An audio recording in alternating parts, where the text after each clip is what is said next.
Is it? Huh. Well, I apologize for being a few minutes late starting here. I had a big problem.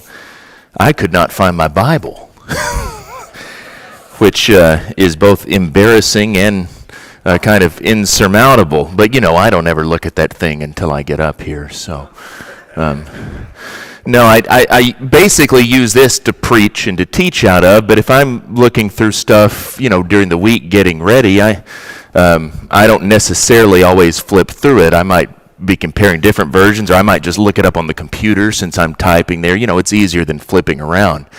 And so usually it's just sitting there on my desk, but it wasn't on my desk, and I couldn't find it. And so I walked up here to see if I left it up here after class Wednesday night. It wasn't there. I walked on, looked everywhere, and it was on that little welcome table there, but on the shelf underneath. I don't know why I'd set it there. I must have just been talking Wednesday night and not thinking and set it there. But anyway, I was about to have to get up here with, grab an alternate one, but I like this one because, I'm used to where everything is, and it's got 3 markers and all this stuff in it. But anyway, this morning we're beginning a new study. We are going to begin studying the Corinthian correspondence, in particular the letter of 1 Corinthians. And we might ask, well, why study 1 Corinthians? Because we probably studied this before. I know Paul's letters are documents that we tend to look at a lot in our Bible classes. Well, this is all part of a larger focus, a theme that I want us to undertake this year. This has been a couple of years, so we won't remember this, and it didn't go off like it was planned at all. But when we started preaching through Mark, beginning of January 2 years ago, we also were going through a book called His Life on Sunday nights, which was looking at Jesus in a different way. And then we were going to be doing some in-depth studies of the Sermon on the Mount also on Sunday morning, looking at one specific aspect of it. Well, we know COVID happened, that all went by the wayside, and so we didn't end up having that focus, but the whole idea for that year was to have a focus on Jesus and on different aspects of his life and his nature, looking at one gospel on Sunday morning, looking at an aspect of his teaching on Wednesday night, looking at sort of comprehensive study of his life on Sunday nights. Well, in the same way, if God wills, if we don't get derailed again this year, I want us to really focus on studying the church in various different facets.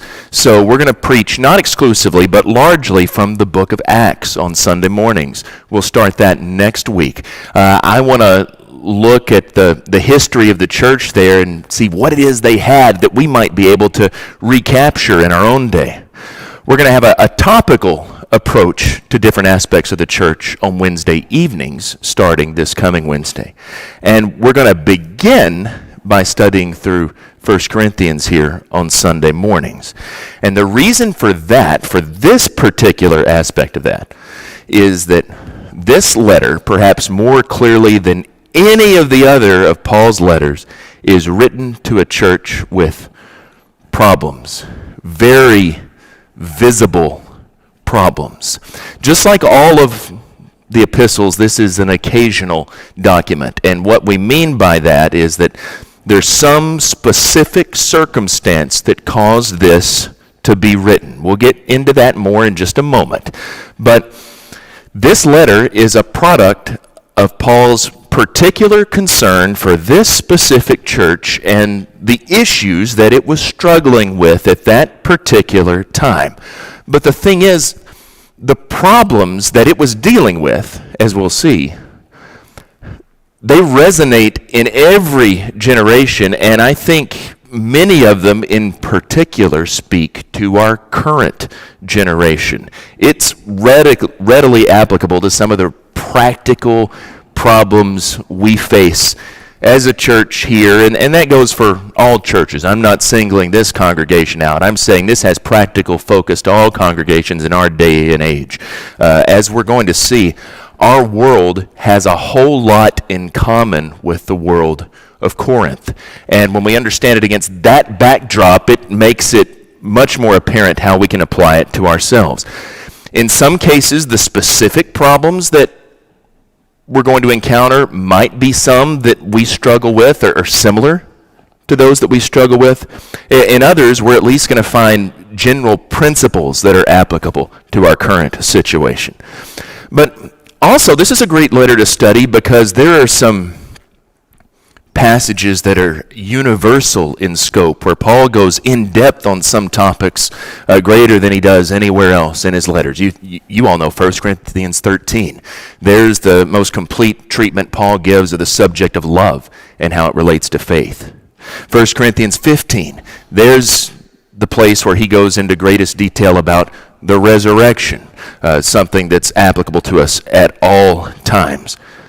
And above all else, we see Paul's overriding focus, as he puts it in chapter 2, verse 2, I decided to know nothing among you except Jesus Christ and him crucified. He's gravely concerned here in this letter, if you want to think about it, from the 50,000-foot view, what's the big problem here? There are people who are being drawn back toward worldly wisdom in different ways, whereas he's focused on nothing but Christ and Christ crucified. I think about, you all know this discussion in chapter 1, starting in verse 18, where he contrasts that worldly wisdom with the wisdom of God, the power of God. But verse 25, for the foolishness of God is wiser than men, and the weakness of God is stronger than men. Don't you think this is a generation that needs to be reminded of that? So absolutely, this is an extremely practical letter for us to study. 1 Corinthians has a great deal of value for us today. We're going to get some insight on practical issues. We're going to see some big, great, sweeping doctrinal statements, but I think as important as anything, we get the reminder that, these guys have a lot of problems, but they're still Christians. They're still a church. They're still saved. They need to correct those problems. They're struggling through them. Paul's trying to help them, but warts and all, these are still Christians. The church, even in the first century, was imperfect, struggling, striving to be what God wanted them to be. And I think that's a hopeful and encouraging message for us who are just struggling, fumbling along ourselves. So this morning we want to just introduce the book. We'll get into the text starting next week. We'll touch on, the typical issues that you'd find in an introduction, the author, the date, the occasion, all those things if you read the front of a commentary that you'll find if you get into that sort of stuff. But I don't want to get too technical on that because I especially want us to focus this morning on the background of the city and the establishment of the church, because I think it's against that background that we'll start to see just how relevant this letter is for us in the 21st century. So, the author, we'll cover that quickly. The author's Paul. That's obvious. If you didn't believe it, it says it right there at the top of the first page, probably in your Bible. The first letter of Paul to the Corinthians. And of course, it starts off verse 1, Paul called to be an apostle. Now, there's no reason to belabor that, but I just mention it because you might not be aware of this, but there are some critical scholars going back to the 19th century who question a lot of Paul's letters, that Paul didn't really write everything that is claimed to be by Paul, and there are some that are more accepted than others. Long story short, 1 Corinthians is accepted by even the most skeptical scholars. There's no dispute about who wrote this. I do think it's also worth noting there's actually another fellow that's mentioned here. Chapter 1, verse 1, Paul, called by the will of God to be an apostle of Christ Jesus, and our brother Sosthenes. So there's a co-sender here. Now that's pretty unusual from letters in the ancient world in general. We found a lot of, Greco-Roman letters from the first century and the periods thereabout. You don't find this too much in general. But it's not actually all that unusual for Paul. If you look at some of his other letters, you'll see him mention other senders alongside him. Both letters to the Thessalonians stand out. He mentions Silvanus, that's Silas, and Timothy, right alongside him as senders of this. But this Sosthenes is interesting. We're going to look at Acts 18 in a few minutes, where we have Luke's historical account of the establishment of the church. There's a Sosthenes mentioned there who's the ruler of the synagogue. He's the fellow that when this riot breaks out in front of Gallio, the proconsul, Paul's been dragged up there for a trial. It doesn't go the way Paul's opponents want it. Gallio doesn't care about any of it. He says, you see to it. And somebody beats this fellow Sosthenes, and they drive him away from the judgment seat here. We'll talk more about this Sosthenes in a minute, but that's not a very common name. Associated with Corinth, again, in a way, in Acts 18, he's mentioned as the ruler of the synagogue. Here, he's mentioned as a co-sender of Paul. Maybe he was the amanuensis. That's the fellow who would have not only written it down, but perhaps served sort of as interpreting some of it in a way. Maybe he's just there with Paul, and Paul wanted to remind them that, hey, one of your own, local boy, he's here with me. He's part of my team now. Just sort of drawing that connection out there. Someone from Corinth went on to be an associate of his and part of his missionary team as he went on about. At any rate, let's talk more about the city of Corinth. If you've ever looked at a map, or you've got a Bible with maps in the back, you can see this pretty clearly. But you know, Greece is made up of a northern part that's really attached to the mainland of Europe, and then it has this peninsula that juts way out to the south, the Peloponnese or the Peloponnesus. And there's this narrow land bridge, an isthmus that connects that peninsula to the main part of Greece. That isthmus is the Isthmus of Corinth. Fittingly, Corinth was located right there on that isthmus. And so that means it was at the junction of a lot of important trade routes. You think about it, nothing could pass north or south in Greece unless it went through Corinth. There's no way around it.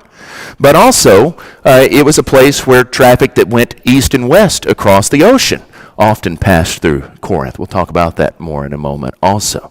But it's at the junction of these trade routes, and so people settled there from extremely ancient times. We've got evidence of settlement there way back as far as the 2nd millennium BC. But by 400 BC, it was one of the largest and most important Greek cities. During that classical period, it was a political and a commercial and even a naval rival of Athens, for instance. It was very important. But the Romans utterly destroyed it in 146 BC. They brought the city completely down, and it was basically desolate for the next century. It was rebuilt in 44 BC by Julius Caesar, refounded, reestablished, repopulated. And I say all that because it's important to distinguish this Roman city of Corinth from its more ancient predecessor. For instance, if you've ever read any commentary, sometimes this sort of thing appears in older commentaries. I've even been guilty of repeating this years ago, sort of uncritically without studying up on it more. You'll find things like Corinth was home to a temple of Aphrodite that had as many as 1,000 cultic prostitutes there. Well, that's almost certainly referring to that earlier period, to Greek Corinth, because there's no evidence of the Romans building a temple to Aphrodite on anything like that scale that existed in the 1st century. The reputation that it had in the ancient world probably stems from that older era too. And you might have heard some of this, but I mean, the city of Corinth was a byword in the ancient world. To Corinthianize, translated from Greek, but that was a verb. To Corinthianize, that means you lived a debauched lifestyle. A Corinthian girl was a slang term for a prostitute. There was even a proverb that was known in Greek and Latin. Not for every man is the voyage to Corinth. And you can sort of fill in the blanks on what that might mean. That's not to say that Corinth was moral, because it still had that reputation even in Paul's day, even though that reputation actually came from centuries before. But Corinth was probably no more or less moral than any ancient or modern, for that matter, port city. It had a reputation. You've got transient population, high crime, all of the sort of activities that go along with a port city there that you might imagine. So it was an immoral city, but we don't need to make that overblown. At any rate, the Romans refounded Corinth. They made it the capital of the province of Achaia, or Greece.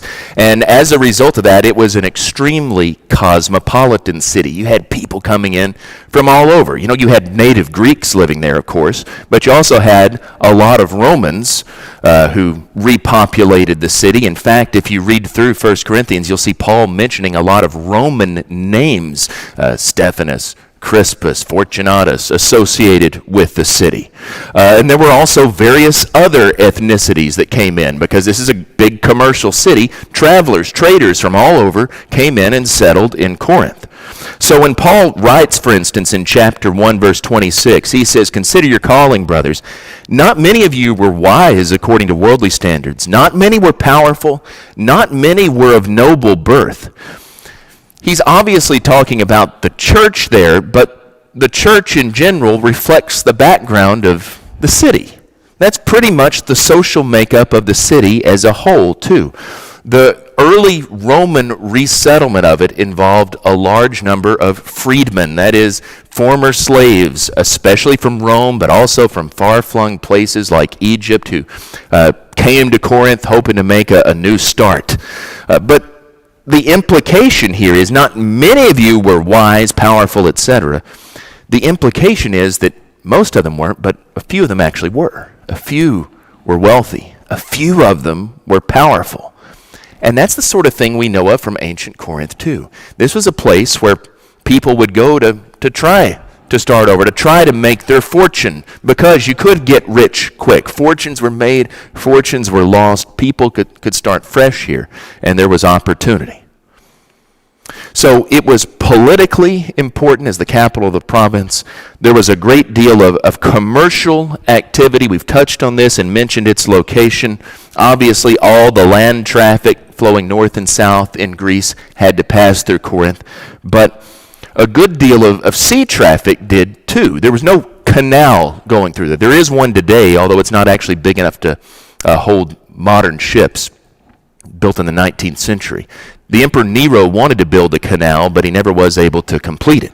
So, in other words, if you're traveling, between the Adriatic and the Aegean Sea, you got two options. You can sail all the way around the Peloponnesian Peninsula, or you can dock at Corinth. It had two port cities, Cenchrea to the east and Lycaum to the west. You could come and dock at one of those, take your goods all the way across, and load it on another ship on the other side. And you may think, well, that sounds crazy. Why would you do that? It was actually extremely dangerous to go around the Peloponnesian Peninsula. There was a lot of contrary winds, a lot of places where you could wreck. And so most merchants would actually dry dock their ship, take everything across through the city and load it on a new ship on the other side and go on about their business. In some cases, we have evidence, and now this cost a pretty penny, but they would actually take the whole ship and take it up out of the water and carry the whole ship across and load it on the other side. And I don't know why you'd do that. I guess if you were particularly attached to your ship, or maybe you didn't want to unload your cargo, who knows. But the whole point of that is all that cost a lot of money. And so wealth flowed into Corinth here for that reason. That was in addition to all the natural industries there in the city, which were extensive. The city of Corinth in the first century had a marketplace that was larger than any marketplace even in the city of Rome. So that shows you just how commercially important it was. Also, every 2 years it hosted the Isthmian Games. Now, we all know the Olympic Games because they've been revived, they exist now, but there were a lot of games held in different parts of Greece every so often. The games in Corinth, the Isthmian Games, were the second most important to the Olympic Games, held every 2 years, as I said. And so every couple of years, Travelers, traders from all over Greece and beyond would flock into Corinth for those because it was a big deal. Archaeologists have uncovered wealthy neighborhoods. They've uncovered evidence of public and private dining facilities, recreational facilities, upscale rental properties. They found all this in Corinth. And of course, they've also found extremely poor neighborhoods because there was this huge divide. You saw the best and the worst of Greco-Roman society in the city. That mix of people from all over, of radically different social classes, radically different measures of wealth, and people who maybe come from nothing and become wealthy, and so now they want to get away from that. They don't want to acknowledge their roots. That sort of social and economic tension is something to keep in mind as we read through this letter, because that's in the background, I think, of a lot of the problems that we see. That's going to surface in these divisions that manifest themselves in the church. And of course, if we're talking about the city, we need to mention the religious context too. Now, in our modern society, we sort of put religion in its own box from the rest of our social life. It wasn't that way in the ancient world in general. If you were to walk down the street in any ancient city, Greek or Roman, probably the first thing that you would notice is all of the different shrines and temples to different deities. Think about Paul in Athens in Acts 17. He leads off his sermon and he says, I couldn't help but notice as I was walking around all of your idols here, that you're very religious or very superstitious. Well, in Corinth, the Romans built temples to the Greek gods. They accommodated them. The Romans also built temples to their own gods and tried to identify them with Greek ones where they could, because as we've said before, that's part of what the Romans did, to try to sort of co-opt local gods. But because these temples were so pervasive, they were used as sort of general meeting places. You might go to a pagan temple to do business. You might go there for networking. You might go there to meet clients, to make contacts. Sometimes dinners were just held in pagan temples. And a lot of times, even for non-religious reasons, it's just because that's where they had a big banquet hall. And so you'd have some sort of social dinner held in a temple. Now, sometimes those invitations, even to a social occasion, were issued in the name of a god. And that makes it kind of awkward. You can see where questions would start to come up. How do we navigate this? How do we live as Christians in this sort of environment? Those are the sorts of things Paul deals with in this letter. As we'll also see, you go back to Acts 18, we're about to look at that, you see it there, but you read through this letter, it's pretty clear that there's a mix of Jews and Gentiles who've converted to Christianity. All that makes this situation extremely complex. People from different religious backgrounds becoming Christians and then trying to navigate a society that's completely different from the way the Lord would have them to live. So let's talk about the establishment of the church. You read about this in Acts chapter 18. Paul visits Corinth on what we usually call the second missionary journey. Now, this would have been about the year 50. And the reason we know that is because when we read through this story, we find that a fellow named Gallio was the proconsul, the governor of Greece, based there in Corinth. We know about Gallio from historical sources outside of the Bible. He's someone who was a well-known figure. He was the brother of Seneca. You might have heard of Seneca, Roman philosopher and statesman. We know that Gallio's term as proconsul, your term lasted for 2 years, and we know that he was proconsul from either the year 50 to 52 or 51 to 53, depending on how you date it. And Paul came in before he became proconsul. So this is, again, probably the year 50. That's one of the few firm dates we have in trying to establish chronology of Paul's life, if you're interested in that sort of thing. But if you remember, he encountered a Jewish couple there, Priscilla and Aquila, Acts 18, verse number 2. They'd recently arrived from Italy, and Luke explains that they'd been expelled there from the city of Rome because the emperor Claudius had issued this edict banning all the Jews. We know about that from other sources too. The Roman historian Suetonius writes about this edict, and he says it was because of the instigation of a fellow named Chrestus. And it's misspelled, but most historians think that's probably a reference to Christus, that is, Christ, to Jesus. In other words, Christianity had been introduced at Rome, and it stirred up trouble with the Jews, just like it did in pretty much everywhere else we read about in Acts. And Claudius just said, all right, he didn't want to figure out this squabble. Let's just get all the Jews here out of the city. So that shows us that Aquila and Priscilla were probably already Christians at this point. Based on reading through this, you don't see any evidence of Paul converting them, and he takes up with them immediately. And later on, they're going to become very important people, co-workers in his life. Also, like Paul, they're tent makers, or better, leather workers, because they do more than just make tents. That's another way to translate it there. But if you recall, first thing Paul does when he goes any place in Acts, if he can, he goes to the synagogue, because that's his natural base of operations, tries to preach to the Jews. He goes there in Corinth, and also, just like basically every place he goes to, he encounters resistance. So he has to move out. Now, before that, he actually converts the ruler of the synagogue, a fellow named Crispus. And then he sets up shop right next door with a fellow named Titius Justus, who is a Gentile convert. And ultimately that resulted in a number of other converts. Because on the one hand, having as your home base a place right next door to the synagogue, well, that's just good business in the sense that it makes for a lot of potential converts. He can talk to all these people coming in, coming out, people who'd already heard him in the synagogue. On the other hand, it's not exactly the best way to foster good relations, because even though he's left the synagogue, he's right there, standing outside the door, and you can imagine the resentment just growing as, it's the Sabbath day, and everybody's supposed to be coming in for synagogue worship, and here they are going in to see Paul next door. You can imagine the resentment there. So, Paul is naturally pretty apprehensive, because by this point in Acts, he's been driven out of one city after another. And you get the impression that he's thinking about moving on. But then he receives this vision, this assurance.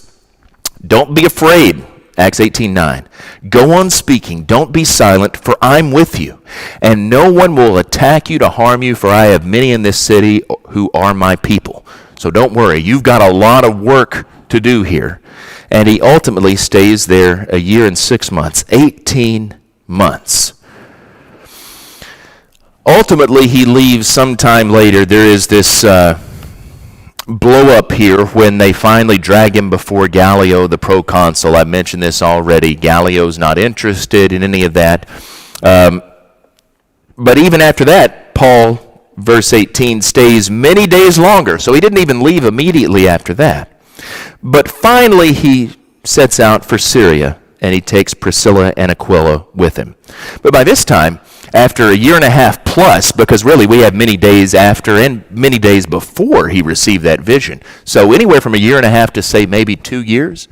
Paul's been there a long time, and by this point the church there is well established. This is likely sometime in either late 51 or early 52. Ultimately, long story short, you keep reading through Acts, Paul returns back to Asia Minor, that is modern-day Turkey, on his third missionary journey. And if you remember, he settles in the city of Ephesus for about 3 years. You read that in Acts chapter 19, verse 10, and then in chapter 20 also. That's important because Paul wrote this letter to Corinth sometime during that 3-year stay in Ephesus. We know that from 1 Corinthians chapter 16. He mentions that more than once, the fact that he's there in Ephesus. And that's the sort of thing that if we really wanted to, we could try to nail down the year further. I don't think that matters for our purposes. Paul's moved on. He's come back now to Ephesus, and so this is, 2, 3, 4 years later. We don't know for sure. I think the real question for us is, just for practical interpretation of this letter, what happened?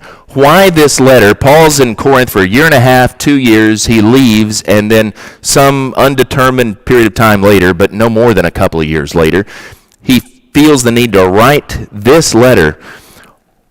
What happened after Paul left Corinth? And there's seemingly three things that precipitated this letter in particular. You go back to 1 Corinthians, and you see, for one thing, Paul had actually written a letter before this. That is, 1 Corinthians, our 1 Corinthians, is not Paul's first letter to the Corinthians. This other one has been lost to us. But this first letter evidently was misunderstood by them. Chapter 5, verse 9, he says, I wrote to you in my letter not to associate with sexually immoral people. Not at all meaning the sexually immoral of this world, greedy, swindlers, idolaters, etc. Since then, you'd need to go out of the world. Paul wrote a prior letter that they had evidently misunderstood. As I said, that letter's been lost. In fact, if we really wanted to get into this, there may have been as many as 4 different letters that he wrote to the church there, because you see in 2 Corinthians, he talks about a previous letter he wrote with tears. And the question is that 1 Corinthians, or is that a letter between 1 and 2 Corinthians? At any rate, in that letter, as he says, he told them not to associate with immoral people, which they took to mean all immoral people. He was just talking about maintaining discipline in the church, so there was some confusion. That needed to be cleared up. That's one reason he wrote this letter. Another reason is he received a report from the members of Chloe's household, or Chloe's people, about division in Corinth. You all know that, even if you haven't studied 1 Corinthians recently, that's probably the first thing that pops to mind for us, that there are all these different factions. You know, I'm of Paul, I'm of Apollos, I'm of Cephas, I'm of Christ. So he gets this report of factions, and that's something that he needed to address. And then finally, chapter 7 begins, chapter 7, verse 1, about which you wrote, ... He starts to address them. And if you read through the rest of this, you'll see periodically mentioned, now concerning this, now concerning this. And the best way to understand that is he's going through these issues that they've written about, these questions that they've asked, and he's addressing them piecemeal, one by one, as they come up here. And it seems like a delegation from the church, probably including these fellows, we mentioned some of them already, Stephanus, Fortunatus, Achaicus, they're all mentioned in chapter 16. They come with this letter with all these questions, and he starts addressing them sort of businesslike throughout the rest of this. But the question that people sometimes have in response when we're breaking down what's going on is about the nature of this trouble, of the problems, of his opponents. Sometimes people refer to it that way. That is this just one underlying group or one underlying misunderstanding that's causing all of this trouble? And a whole lot of different proposals have been offered, and I don't think it's important for us to get into all that this morning. I think the problem with trying to identify it with one specific group or one specific ideology is that they were probably a mixed bag. There's probably all sorts of turmoil and different ideas going on here. That's why it's important to understand the nature of the city of Corinth itself. Think about it. This is a cosmopolitan city, a worldly city, a commercial city. People are constantly moving in here or passing through. It's subject to an influx of new ideas all the time.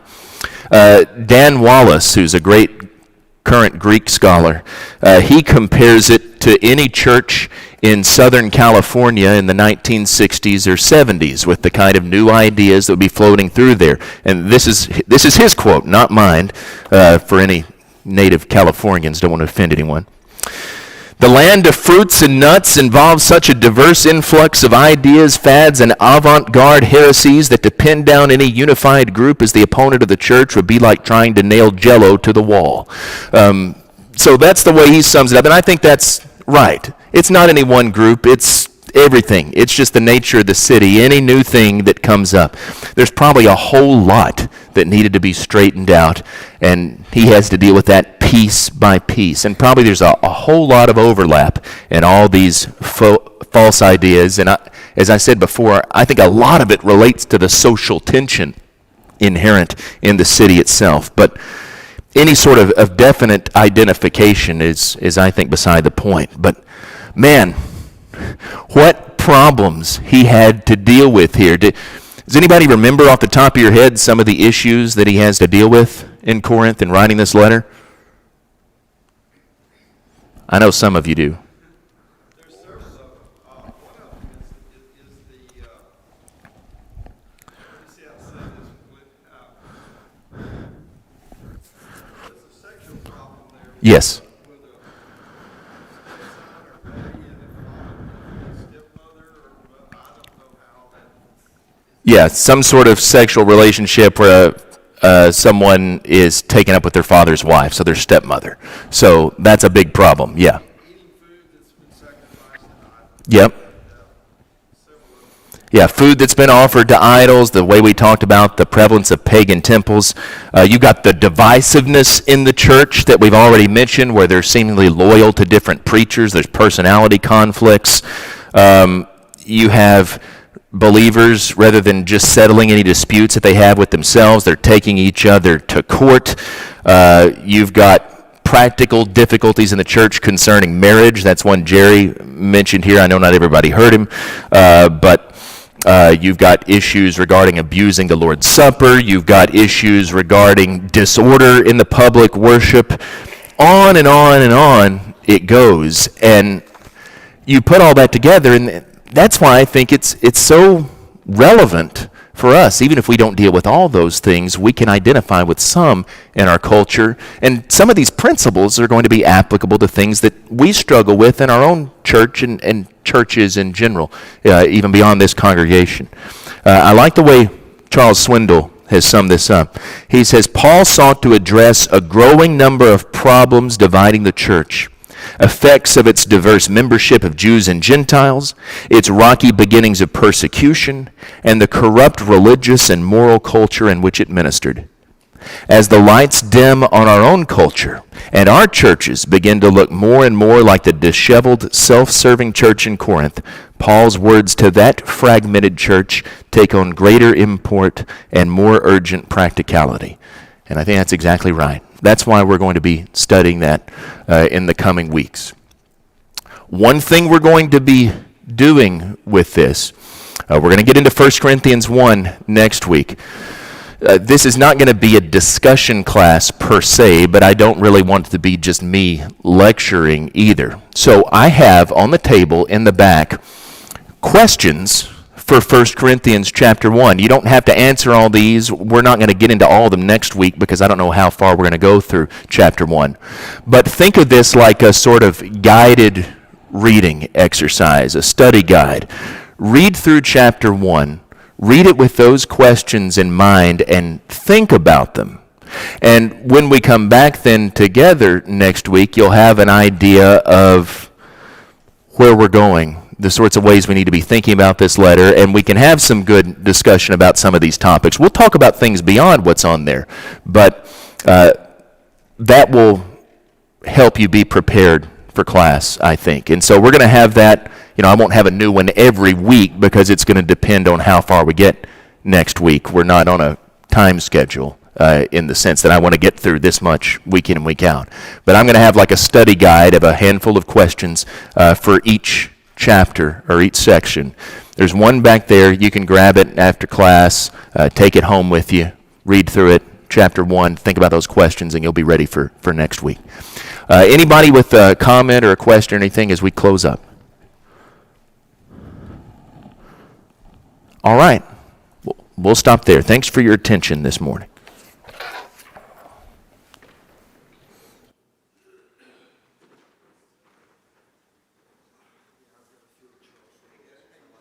Yeah, he has good stuff.